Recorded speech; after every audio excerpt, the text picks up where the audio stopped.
As a note maybe of just clarification for my own benefit on table 10, when I'm looking at it, it appears that we're at a, when you look at the revenue and expenses, we're at an operating deficit.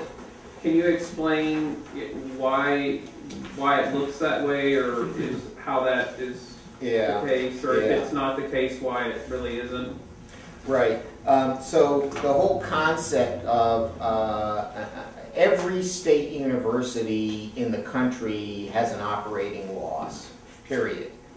And the reason for that, it has to do really more with some kind of arcane accounting rules which say that state appropriations is one big one, are not considered operating revenue. Well, I mean, what are they? I mean, it's money, when you get state subsidy to support teaching, and it can be used to pay for anything. It can be used to pay for your utility bills, to pay your salaries, your benefits. I mean, it's all part of the thing. It just gets thrown in there, but yet it's not considered part of operating revenue. So the loss is when you have your operating revenue minus your operating expenses, but let's forget about that we get a state appropriation. Let's forget about the fact that you may get, I don't know, what, $30 million in Pell Grants, which incidentally used to be above that line. The Pell Grants used to be considered part of operating revenue, just like when you get an NIH grant or an NSF grant or something like that. But now those all got moved below that line in the financial statement. And so everybody has an operating loss. But that, you know, those are really important sources of revenue, and those are probably the two big ones. In some cases, you'll also see, for example, things like investment income can fall in that same category below the line there. And, you know, some universities will budget every year that, you know, look, we have our own investments apart from an endowment. We treat them like an endowment. This is what's known as a quasi-endowment, and we're going to spend X percent. Usually the way endowment spending or invest, if you want to spend responsibly out of your investments, you set up an investment policy that says we'll spend maybe 4.5% or 4% of the value of investments, and usually you take that as a moving average, so you try and do away with a lot of ups and downs there.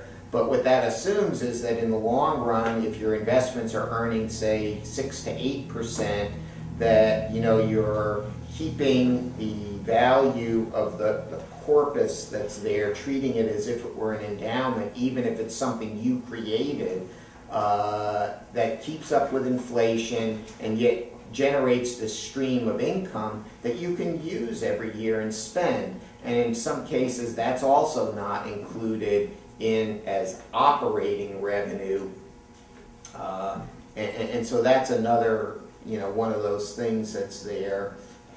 So those are all the reasons why. I mean, you could not pick up a financial report from a state university in the country that does not have an operating loss. One of the issues that keeps coming up is the fact that although faculty salaries are so low here at BGSU, student costs, the tuition costs are so high. What are ways to figure out where that money is going? You know, have you guys been looking at, trying to do studies to figure out? Well, I mean, part of it is, you know, that it's going every place else except to you, and in some senses, I think it's not, I would say, our job to, I mean, it's nice when we can kind of ferret out certain things that really highlight, you know, some kinds of misplaced priorities that we think an institution has. Like, I think you noted, what was it, a $400 million loss? 400,000. 400,000, I'm sorry. That's right, yeah, right. $400,000, good thing the press isn't here, $400,000 loss on something, but it's not your job. You don't have the kind of resources to go and figure out like where every last dollar is going. You know, in a sense, here's the way I like to look at things, and what I tell faculty when you're organizing is, you know, before you have collective bargaining, you are the residual claimant, the faculty. The university makes all its spending decisions about what its priorities are, and then if there's something left over, that's what you get. When you have collective bargaining, what's happening is that you're going in and you're getting your piece of the pie for the next 3 years or 4, whatever you can negotiate in your contract, and then the university is the residual claimant. And they'll figure out what to do with the rest of the money that is left.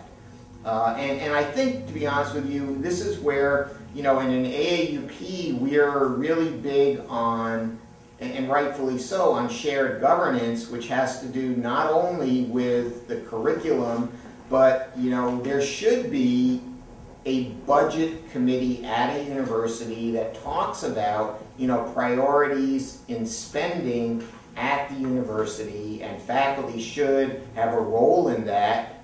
Clearly, that's always going to be an advisory role, as opposed to when we're talking about negotiating our salaries and benefits, which, you know, we're not giving our advice anymore.